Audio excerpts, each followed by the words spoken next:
we go into God's word. Father, we commit your precious word.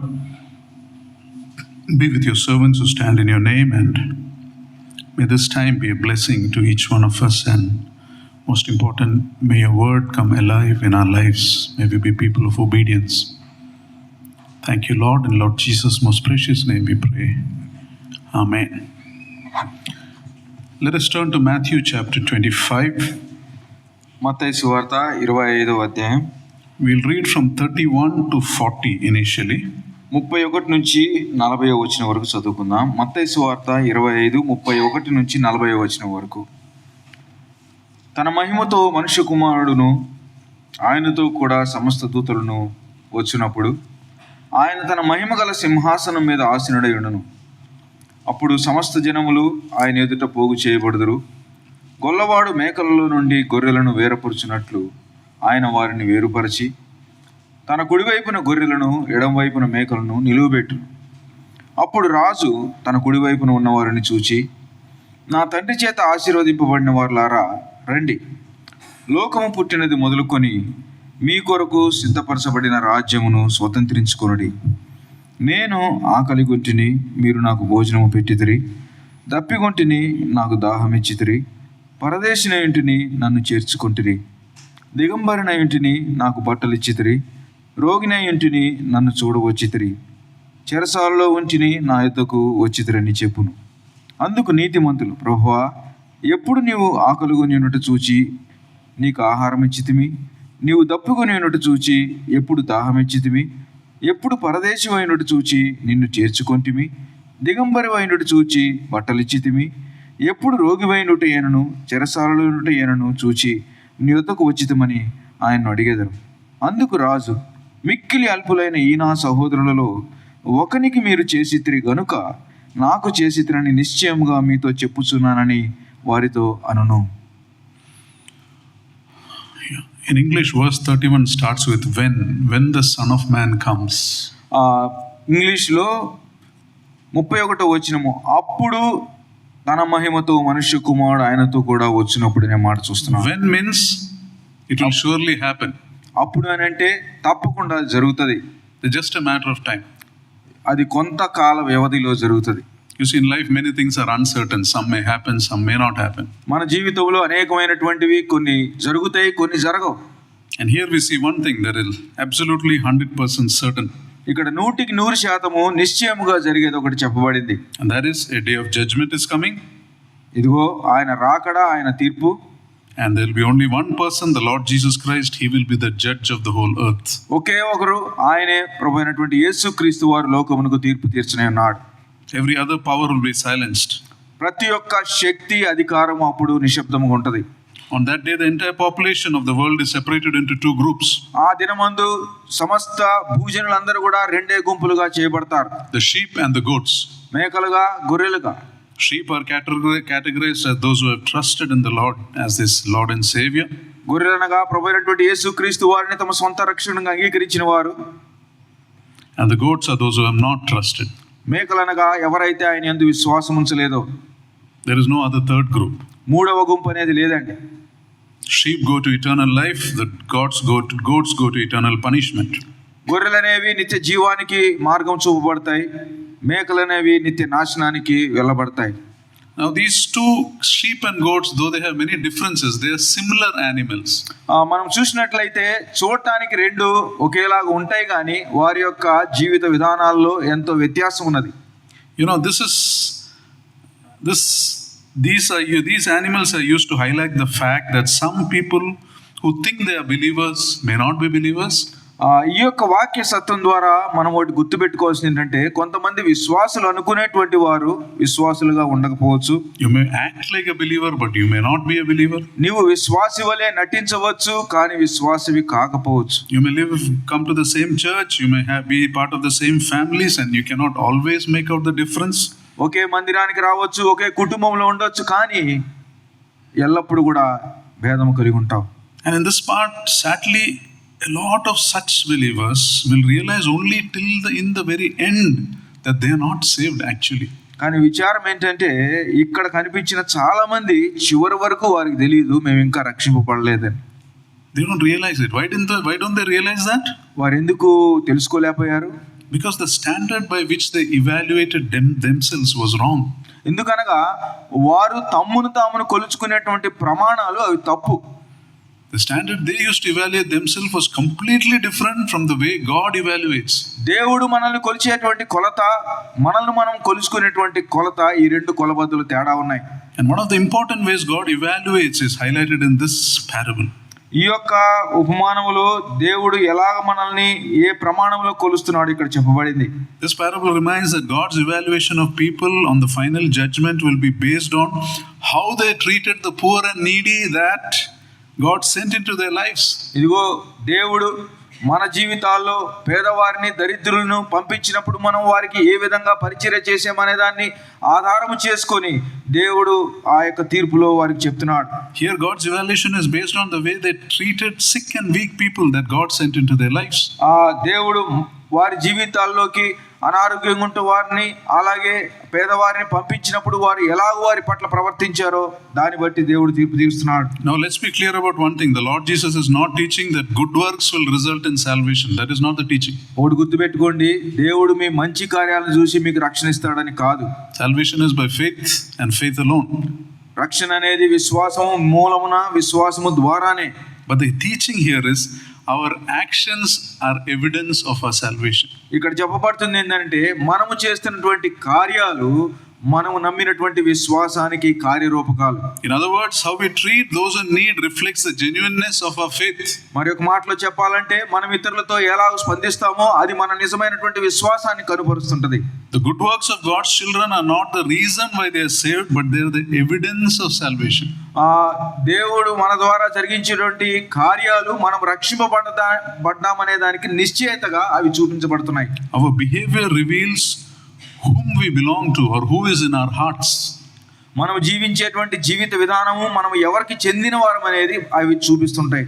In a small town in Russia there was a godly man. రష్యాలో ఒక చిన్న పట్టణంలో దైవజనుడు ఒక ఆయన ఉన్నాడు. His reputation among the crowd was he was a godly man. అక్కడ ఉన్నటువంటి చుట్టుపక్కల వారి మధ్యలో కూడా దైవజనుడుగానే అతడు ప్రసిద్ధి పొందాడు. And every Friday morning he wouldn't be seen for many hours. ప్రతి శుక్రవారం మందు కూడా కొన్ని గంటల సేపు ఎవరికి కనపడ్డు. So those who knew him used to tell this is the time he went to heaven to talk to God. అతను ఎరిగిన వారు ఏం చెప్పేవాళ్ళంటే ఇదిగో ఈ సమయంలో అతడు దేవునితో మాట్లాడటానికి పరలోకానికి వెళ్ళాడు అని అనుకునేవారు, చెప్పేవారు. One skeptic heard this, he didn't believe this. He said, let me see what he is actually doing. ఒక అతను దాన్ని నమ్మకుండా అసలు ఈయన చెప్పేది నిజమా కాదా ఏంటో చూద్దామని అనుకున్నాడు. So he hid near his house and watched. అతని యొక్క ఇంటి దగ్గర నించొని గమనిస్తూ ఉన్నాడు. So this man gets up in the morning, he tells his prayers and then he puts on farmer's clothes. ఈ ఉదయకాలమందు ఈ వ్యక్తి పొద్దున్నే లెగిసి ప్రార్థన చేసుకొని ఆ వ్యవసాయకుడు వేసుకున్నటువంటి ఆ దుస్తులు వేసుకున్నాడు. He took an axe, goes into the wood and starts cutting some firewood. ఒక గొడ్డలు తీసుకొని ఆ అడవిలోకి వెళ్ళి తనకు అవసరమైనటువంటి ఆ యొక్క చెట్లను నరుకుతున్నాడు. And he gathers a big bundle of firewood and he drags it to one house, one hut in the outskirts of the village. అలాగు చెట్లు అవసరమైన వంట కర్ర అంతా కొట్టినాక దాన్ని బలంగా మోసుకొని అంటే లాక్కుంటా వస్తాడు ఒక గృహం దగ్గరికి. In that house one old woman and her 6 sons stayed. ఆ యొక్క చిన్న పూరి గుడిసెలో ఒక ముసలామ, ఆ తర్వాత 6 పిల్లలు ఉంటారు. Sick. Her son was sick. అనారోగ్యమైనటువంటి కుమారుడు ఉంటాడు. He left them the wood in front of the gate and went away. అతడు ఆ యొక్క ఇంటి ముందు ఆ కొట్టినటువంటి ఆ కర్రనంతా అక్కడ పెట్టేసి వెళ్ళిపోయాడు. So this man saw this behavior and he became serious about God. ఈ వ్యక్తి ఎవరైతే గమనించడానికి వచ్చాడు ఇదంతా చూసి తాను కూడా దేవుని గురించి తెలుసుకోవాలని ఆశ పుట్టింది. So did he go to heaven and talk to God? అతడు దేవునితో మాట్లాడొచ్చాడండి. Or did God come down to him? లేదా దేవుడు కిందకు వచ్చాడు అతనితో మాట్లాడటానికి. Isaiah 57:15 says, I live in a high and holy place, but also with one who is humble and contrite in heart. యెషయా గ్రంథం 57వ అధ్యాయం 15వ వచనంలో చూసినట్లయితే one part of the verse. నేను మహోన్నతమైన పరిశుద్ధ స్థలములో నివసించువాడును, అయినను వినయమగల వారి ప్రాణమును ఉజ్జింపజేయుటకును, నలిగిన వారి ప్రాణమును ఉజ్జింపజేయుటకును, వినయమగల వారి యొద్దకును దీన మనస్సు గల వారి యొద్దను నివసించుచున్నాను. So you see, the point is, see, the sheep's actions are evidence of their salvation. ఇక్కడ ఏంటంటే ఈ గొర్రెలు చేసేటువంటి కార్యాలు వారు రక్షింపబడ్డారనే దానికి రుజువులుగా చూస్తున్నాం. True faith results in compassionate action. నిజమైనటువంటి విశ్వాసము కనికరము కలిగినటువంటి కార్యాలు చేయడానికి పూనుకుంటది. God is not going to judge merely by what I stood here and said. ఇక్కడ ఈ ఉదయకాలం ముందు నించొని మేము ఏం చెప్తున్నామో దాన్ని బట్టి దేవుడు మాకు తీర్పు తీర్చడు. God is not going to judge me by what I intended to do. నేను ఏమి చెయ్యాలనుకుంటున్నానో దాన్ని బట్టి దేవుడు తీర్పు తీర్చడు. He is going to judge by what you've actually done. నీవు నిజంగా జీవితంలో ఏమి చేస్తావో దాన్ని బట్టే దేవుడు తీర్పు తీరుస్తాడు. We serve God by serving others. We love God by loving those around us. మనం ఇతరులకు పరిచర్య చేయడం ద్వారా దేవునికి పరిచర్య చేస్తున్నాం. ఇతరులను ప్రేమించడం ద్వారా దేవుని ప్రేమిస్తున్నాం. You want to show your love to God? This is the way you got to do it. నీవు ఇతరులకు దేవుని ప్రేమిస్తున్నావు చూపించాలంటే నువ్వు వారిని ప్రేమించు. And this is an area where many believers, we call ourselves believers, but we fail, and we are not even aware that we failed. అనేక సార్లు విశ్వాసులముగా మన విషయంలో తప్పిపోతున్నాం. మనం అంటాం కానీ విశ్వాసులమని ఈ విషయంలో తప్పిపోతుంటాం. But this is a sin in God's sight. కానీ దేవుని యొక్క దృష్టిలో ఇది పాపం. In English, this is called as the sin of omission. ఇది ఇంగ్లీష్లో చెప్పినట్లయితే sin of omission అంటే ఇది మనం కావలసిగా చేసేటువంటి పాపం. Sin of commission is a wrong that we did. ఆ కర్మ ద్వారా చేసేటువంటి పాపం మనము చేస్తున్నాము దాన్ని. And sin of omission is the good that we fail to do. ఇది మంచి చేయటం ఎరిగి కూడా చేయకపోవటం అన్నమాట. You know, and in the Lord's parables, if you see, there is a good number of parables where someone is condemned. It is a sin of omission. దేవుని యొక్క గ్రంథములో అనేకమైనటువంటి ఉపమానాలు ఉన్నాయి కానీ దేవుడు ఎవరినన్నా నిరాకరించాడంటే ఎందుకనంటే ఇందుకే వారు చేయాల్సినవి చేయకపోవటం వల్లే దేవుడు వారిని నిరాకరించాడు. In Matthew 22:12, a man went to a wedding without the wedding gown. That is a sin of omission. మత్తయి సువార్త 22వ అధ్యాయంలో ఒక వ్యక్తి తాను వివాహానికి వెళ్తున్నప్పుడు దానికి సంబంధించిన దుస్తులు వేసుకోకుండా వెళ్ళాడు. It was not a great sin, but it was a sin of omission. అది గొప్ప పాపం కాదు కానీ తాను చేయవలసి ఉండి చేయకపోయినటువంటి పాపం అది. 5 virgins who came to meet the bridegroom, they were excluded because they didn't have oil in their lamps. That's a sin of omission. అయ్యో 5 కన్యకులు కదా, వారు వచ్చినప్పుడు వారి దివిటీల్లో నూనె లేదు, నూనె పోసుకొని రావాల్సింది కాబట్టి వారు చేయవలసింది చేయలేదు, అది పాపం. The servant who buried his talent in the ground instead of using it, it's a sin of omission. ఆ యొక్క దాసుడు ఎవరైతే తనకిచ్చినటువంటి తలాంతులు భూమిలో పాతిపెట్టాడో అతడు చేసింది కూడా చేయవలసింది చేయకపోవటమే, అది పాపం. The master said you just had to give it to the bankers. You would have got interest at least. యజమానుడు ఏమన్నాడంటే కనీసం షావుకారుకి ఇచ్చుంటే వడ్డీ వచ్చేది.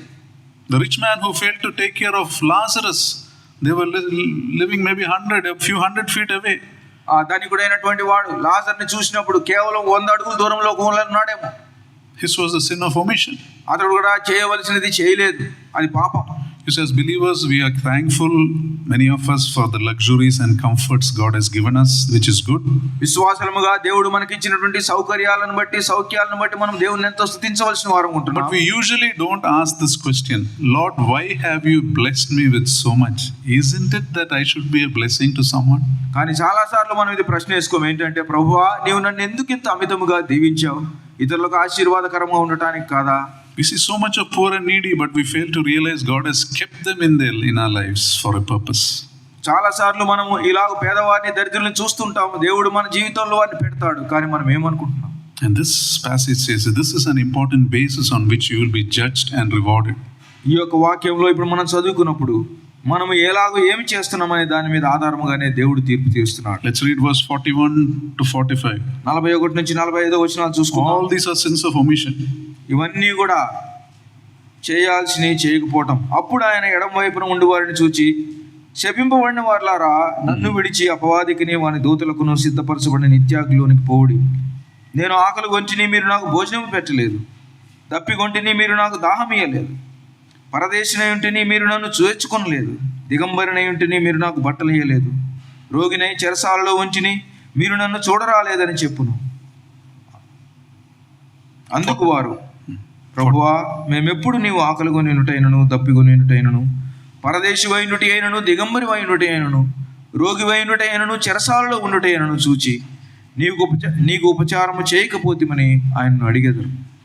అందుకు ఆయన, మిక్కిలి అల్పులైన వీరిలో ఒకరికైనను మీరు ఇలాగు చేయలేదు గనుక నాకు చేయలేదని మీతో నిశ్చయముగా చెప్పుచున్నానని వారితో అనును.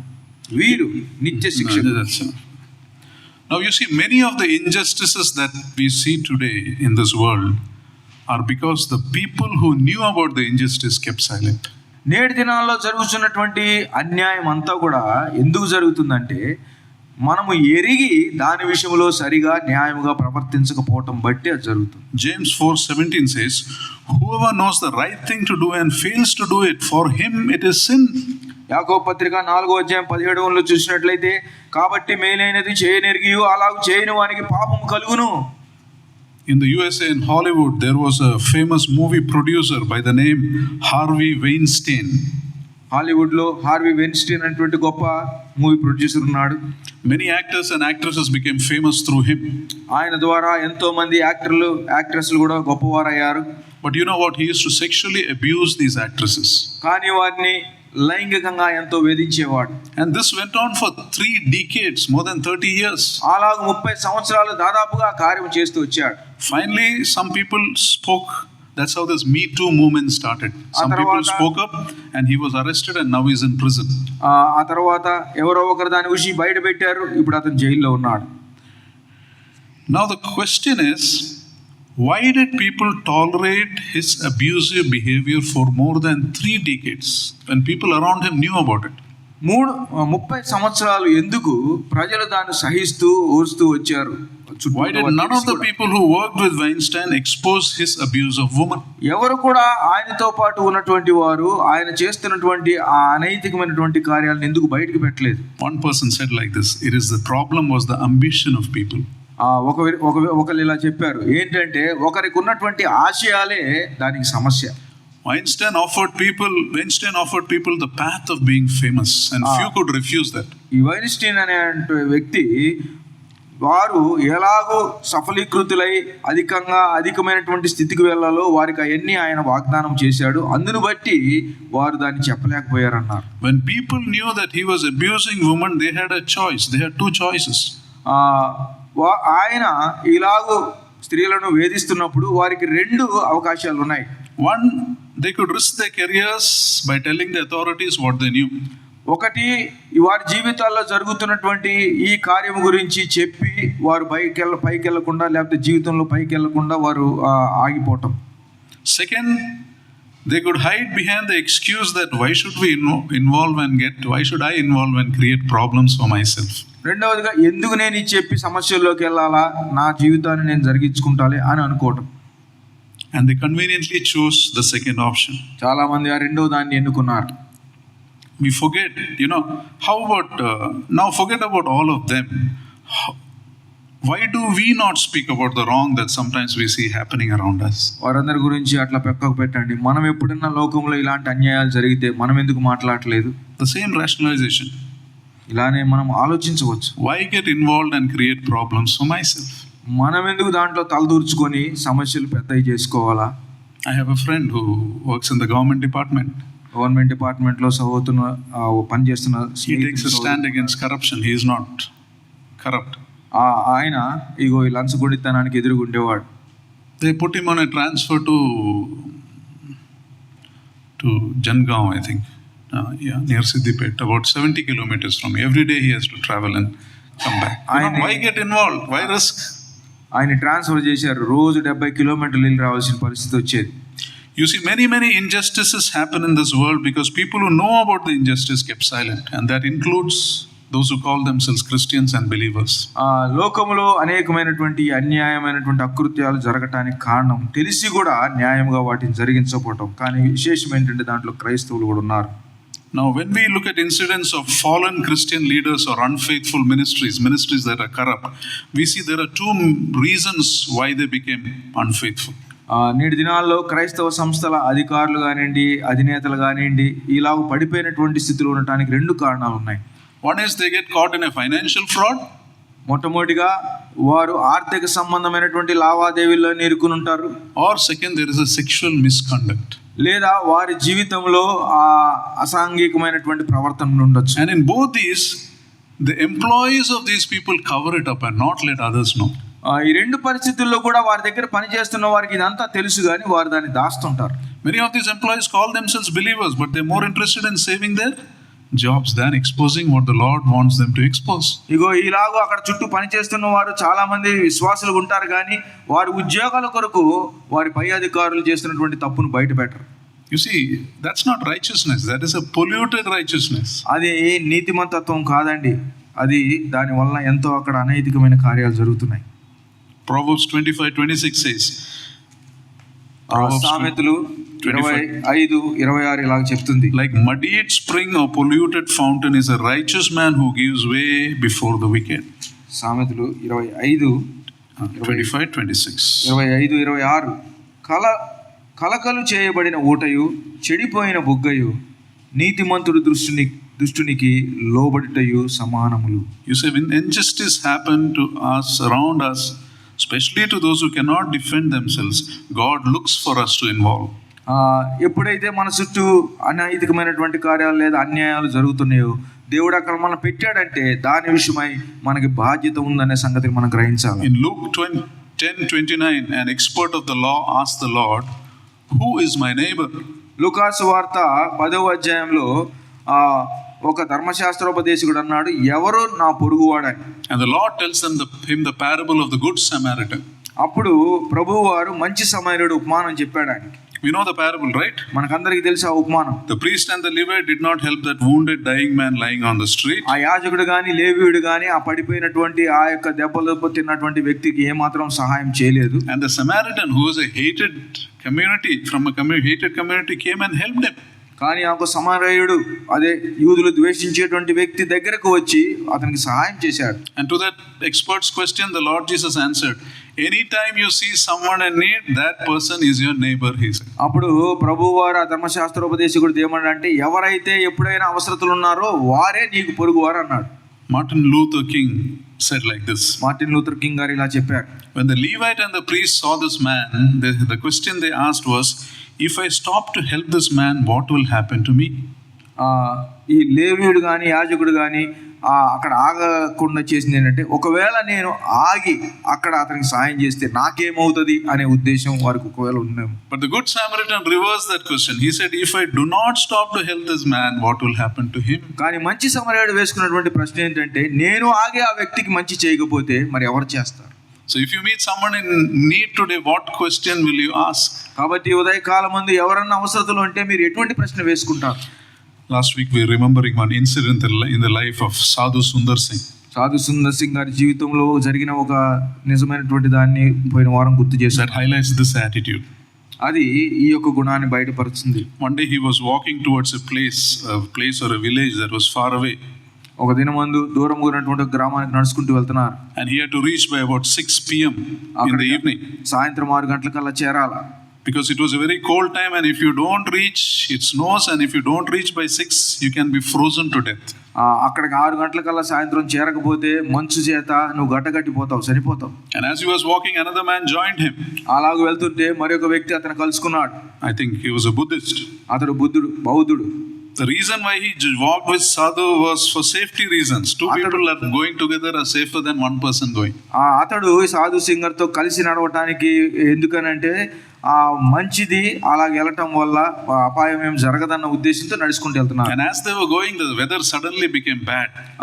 అలాగ వెళ్తుండగా ఉన్నట్టు వాతావరణం అంతా ఒక విధంగా మారిపోయింది. It began snowing heavily, and those conditions, both were battered by the snow. They were struggling for their very lives. మంచుతో కొట్టబడుతున్నారు, వారు నిజంగా ముందుకెళ్ళడానికి కూడా కష్టమైపోతుంది. And as they were slowly going, they came upon a man who was injured on the road close to death. వారు అలాగ వెళ్తుండగా మార్గములో దెబ్బలు చేత కొట్టబడి ఆ మార్గంలో పడిపోయినటువంటి ఒక వ్యక్తి దగ్గరికి వచ్చారు. If they stop to help him, all three of them may die. If they stop to help him, all three may die. అక్కడికైనా ఆగి ఆ వ్యక్తిని ఒకవేళ సహాయం చేయాలనుకుంటే ముగ్గురు చనిపోతారు. It may die. It may happen. చనిపోవచ్చు. Because it was nearly evening and the village was still far away. దాదాపుగా సాయంకాలం అయింది, ఇంకా దూరం చాలా ఉంది. So the man who was with Sadhu Sundar Singh said something like this: "It is this person's fate that he is here. Let him die here. Let us leave him." అప్పుడు సాధు సుందర్ సింగ్ గారితో ఉన్నటువంటి మరి యొక్క బౌద్ధ మతస్థుడు ఏమన్నాడంటే, అతనికి పట్టిన గతి అది, సరే అతను చనిపోని అని, అతని కర్మ కాబట్టి అతన్ని చనిపోని అన్నాడు.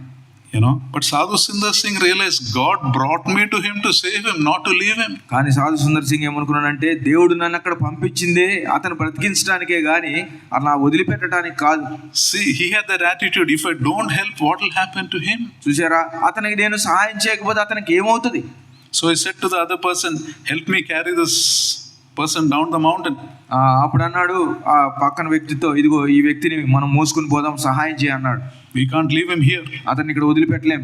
That man said, you are mad, we don't have strength to save ourselves, how can we save him? అతను ఆ వ్యక్తి ఏమన్నాడంటే, నువ్వేమన్నా పిచ్చోడువా, మనం నడుచుకోవడానికి మనకు ఓపిక లేదు, మళ్ళీ అతన్ని ఎత్తుకోమని చెప్తున్నావు ఏంది అన్నాడు. You stay and help, I am going, he said. నువ్వు ఉండి కావాలంటే సహాయం చేసుకొని నేను పోతాను. And he left and went. అలా వదిలిపెట్టి వెళ్ళిపోయాడు.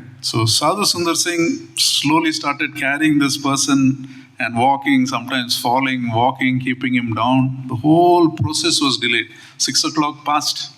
సాధు సుందర్ సింగ్ గారు ఈ వ్యక్తిని ఎత్తుకొని కాసేపు కూర్చుంటా, కాసేపు లెగుస్తా, పడతా, చాలా సేపు నడుస్తా పోయాడు. అలా he was sweating profusely, his heart was pounding, he was barely able to take 1 step, 2 steps. ఇదిగో ఎంతో బాగా చెమట పడుతుంది, రక్తం బాగా వడిగా ప్రవహిస్తుంది, కష్టంగా అడుగులు వేస్తున్నాడు. But he continues carrying that man. కానీ ఆ వ్యక్తిని మోసుకుంటూ వెళ్తూ వచ్చాడు. And as they go a distance, after many hours probably, they stumble upon something. వారు కొంత దూరం ప్రయాణం చేసినాక ఒక దాన్ని వారు తట్టుకున్నారు. They stumble upon something. వారు దేన్నో ఒక దాన్ని అడ్డుగా ఉన్న దాన్ని తట్టుకున్నారు. And that is the body of that man who left them and went. అది వాళ్ళని వదిలిపెట్టి వెళ్ళిపోయినటువంటి ఆ వ్యక్తి యొక్క దేహం. He had died, got frozen by the cold and died. ఆ యొక్క వ్యక్తి ఈ మంచుకి చనిపోయాడు. And finally these two reached the village. కానీ చివరికి వీళ్ళిద్దరు మాత్రం ఆ యొక్క గ్రామానికి చేరారు. And actually Sadhu Sundar Singh's willingness to risk his life saved his life. Because of the sweating and the pounding, both of their bodies were hot and they could reach that village. వాస్తవానికి సాధు సుందర్ సింగ్ గారు తన జీవితాన్ని కూడా లెక్క చేయకుండా అతన్ని ఎత్తుకోవడం ద్వారా అలాగూ తాను జీవితాన్ని రక్షించుకున్నాడు. See verse 37. Then the righteous will ask the Lord, Lord, when did we see you hungry and feed you, or thirsty and give you something to drink? అందుకు నీతిమంతులు, ప్రభువా, ఎప్పుడు నీవు ఆకలిగొని ఉన్నట్టు చూచి నీకు ఆహారం ఇచ్చితిమి, నీవు దప్పికొని ఉన్నట్టు చూచి ఎప్పుడు దాహం ఇచ్చితిమి, ఎప్పుడు పరదేశమైనట్టు చూచి నిన్ను చేర్చుకుంటిమి. So here we see one quality of a believer not aware of his right. ఇక్కడ చూసినట్లయితే ఒక విశ్వాసికి తనకున్నటువంటి నీతిని గురించి తనకే తెలియని పరిస్థితులు ఉంటున్నాడు. They ask, Lord, when have you done this? And the Lord reminds them. చేశాం. And the Lord reminds them. అప్పుడు ప్రభువు వారు గుర్తు చేస్తున్నాడు. Now it is not that these believers don't know that they did something good. It is not that. It is just that they don't think I did something great. It is not a great thing I did. That is their attitude. విశ్వాసులు ఏదైనా చేసినప్పుడు మంచి అంటే వారికి తెలియదని కాదండి, కానీ వారు ఎలా చేస్తారంటే నేనేం గొప్పగా చేయలేదు, అది చేయాల్సింది కాబట్టి చేశాను అన్నట్టు చేస్తారు. They realize by God's grace I could have done better than this also. So they are not very boastive about it. మరి కొన్నిసార్లు దేవుని మహాకృపను బట్టి చేయగలిగాను, ఇంకా గొప్పగా చేయాల్సింది అని కూడా అనుకుంటారు. కానీ they are not looking for any credit. వారికి ఏదో ఘనత రావాలని దాని విషయమై చూడరు. The reason they help was simply that God's love was in their heart. వారు కేవలం ఇతరులకు ఎందుకు సహాయం చేస్తారంటే దేవుని ప్రేమ వాళ్ళ హృదయాల్లో ఉంది కాబట్టి. Now contrast this with the wicked saying in verse 44. The wicked will answer, Lord, when did we see you hungry? When did we see you thirsty? దీనికి వ్యతిరేకంగా 44వ వచనంలో చూసినట్లయితే వారు ఏమంటున్నారు చూడండి, ప్రభువా, మేము ఎప్పుడు నీవు ఆకలి కొనినటైనను, దప్పి కొనినటైనను, పరదేశి అయినను, దిగంబరి అయినను, రోగి అయినను, ఇవన్నీ మేము చూశాము, ఎప్పుడు నీకు ఉపచారం చేయలేదని వాళ్ళు ప్రశ్నిస్తున్నారు. When did we not help you? అసలు మేము నీకు ఎప్పుడు ఉపచారం చేయలేదు. Righteous are asking, when did we do this, Lord? And the wicked are aware of their righteousness. They said, when did we not do this for you? నీతిమంతులేమో మేము ఎప్పుడు చేశాం ప్రభువా అంటే, వీరేమో మేము ఎప్పుడు చేయలేదు ప్రభువా. It's similar to the group in Matthew 7:21-22. Lord, we healed in your name. We did miracles in your name. మత్తయి సువార్త 7వ అధ్యాయంలో చూసినట్లయితే, ప్రభువా, నీ నామమున దయ్యములు వెళ్ళగొట్టలేదా అని వారు దేవుణ్ణి అడుగుతున్నారు. On that day, those who are condemned will offer excuses in vain, but their state cannot be altered. ఆ దినమందు నీవు ఎన్ని సాకులు చెప్పినా నీకున్నటువంటి గతి విషయమై అది మారదు. They will go into eternal punishment. నువ్వు తప్పకుండా నిత్య నరకానికి వెళ్ళవలసిందే. That's what verse 41 says. Then he will say to those on his left, "Depart from me, you who are cursed, into eternal fire prepared for the devil and his angels." 41వ వచనంలో అప్పుడు ఆయన ఎడమ వైపున ఉండి వారిని చూచి, శపింపబడిన వారులారా, నన్ను విడిచి అపవాదికి వాని దూతలకు సిద్ధపరచబడిన నిత్యాగ్నిలోనికి పోవుడి. Here we see hell is not prepared for men. It is prepared for devil, Satan and his angels. వాస్తవానికి ఈ నిత్య నరకాగ్ని అనేది మనుషులకు కాదండి, ఇది అపవాదికి వాని దూతలకు సిద్ధపరచబడింది. Only if people insist on following Satan, refusing God's truth, he will let him share their punishment. ఎవరైతే దేవుణ్ణి వెంబడించకుండా అపవాదిని వెంబడిస్తారో వారితో పాటు అపవాదితో పాటు వారికి కూడా అదే శిక్ష వస్తుంది. And they will deserve that. Otherwise God would not have sent them to such a terrible place. వారికి అది తగును, లేకపోతే దేవుడు వారిని అక్కడ పంపించడు. From here we must realize how terrible sin is, much more terrible than we think. ఇక్కడ మనం చాలా గుర్తుపెట్టుకోవాల్సింది ఏంటంటే పాపం అనేది ఎలాంటిది ఇక్కడ మనం గమనిస్తున్నాం. So what are some of the things that we take away from this passage? ఈ యొక్క వాక్య భాగం నుంచి మనం ఏం తీసుకుని వెళ్ళొచ్చు? One is the good we fail to do is also sin in God's sight. ఒకటి మనం చేస్తున్న మంచి కూడా దేవుని యొక్క దృష్టిలో అది పాపమై ఉండొచ్చు. Second, many Christians will realize only at the time of judgment that they were in the wrong group. రెండవదిగా అనేక మంది క్రైస్తవులు అనబడేటువంటి వారు మేము తప్పు దారిలో ఉన్నామని చివరిగా తీర్పు సమయంలో ఎరుగుతారు. Because this way of evaluating themselves was completely different from the way God evaluated.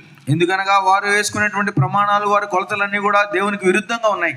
This passage challenges you and me to stop and check the authenticity of your faith. ఈ ఉదయకాలం ముందు నీవు నేను ఇక్కడ ఆగి మన యొక్క విశ్వాసం ఎలాంటిదో మనం పరీక్షించుకునే బదులుగా ఉంటున్నాం. It challenges to check if my faith is reflected in my actions. ఇదిగో నా యొక్క జీవితంలో నా విశ్వాసం అనేది కార్యరూపం దాలుస్తుందా లేదా?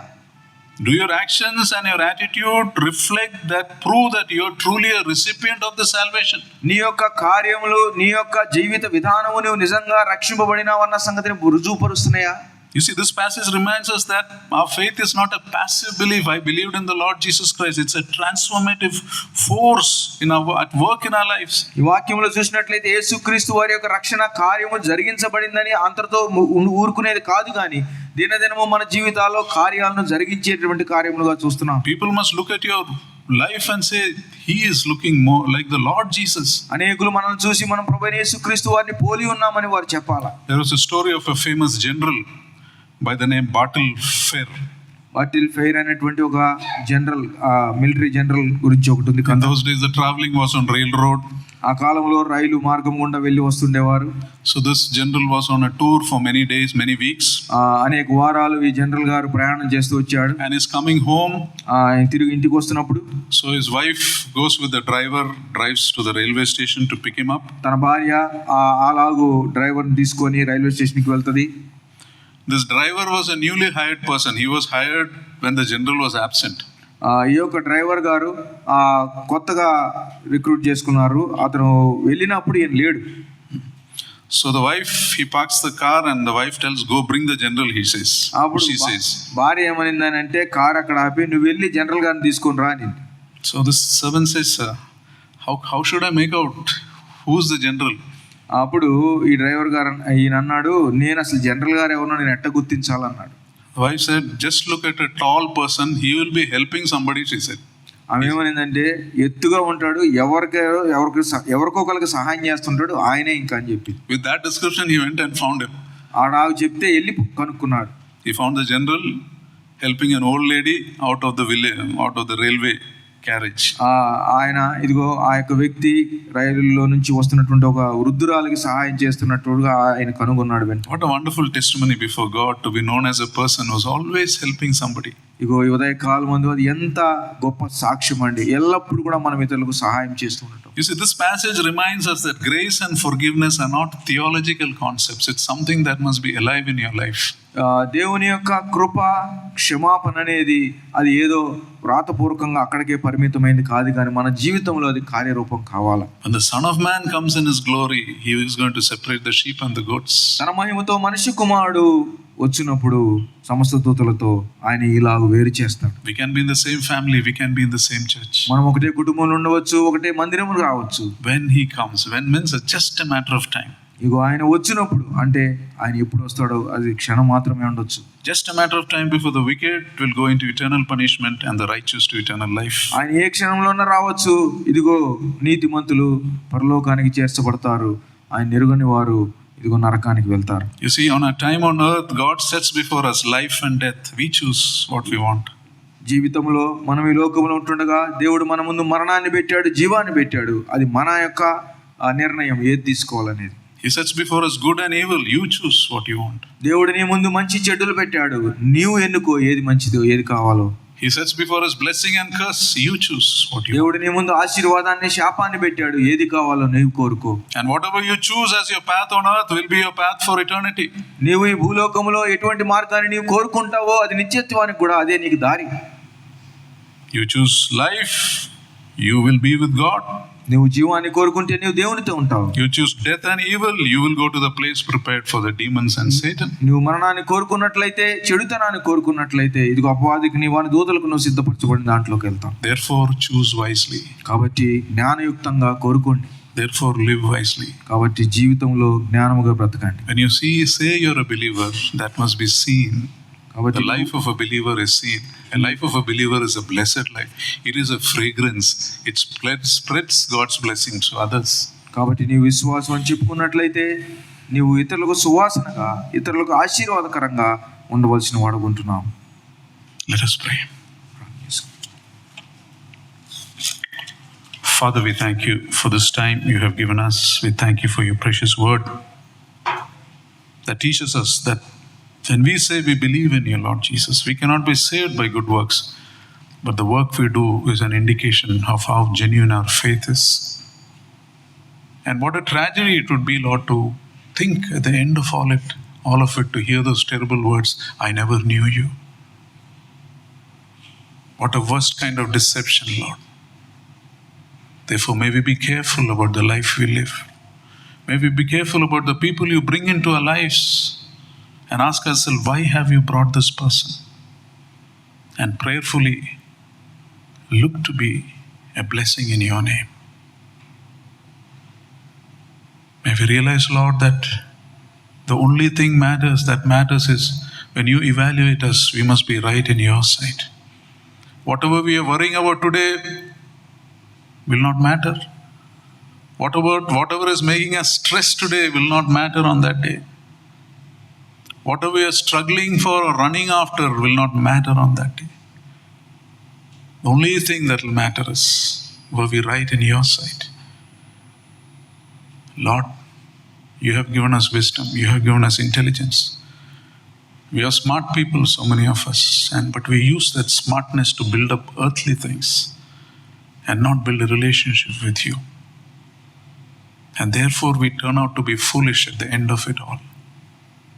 Help us to be those truly wise people who fear you and seek to do your will in all things.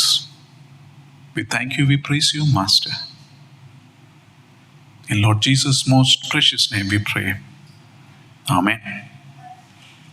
Now to him who is able to keep you from falling and to present you before his glorious presence without fault and with great joy, to the only God our Savior, be glory, majesty, power and authority through Jesus Christ our Lord before all ages, now and forevermore.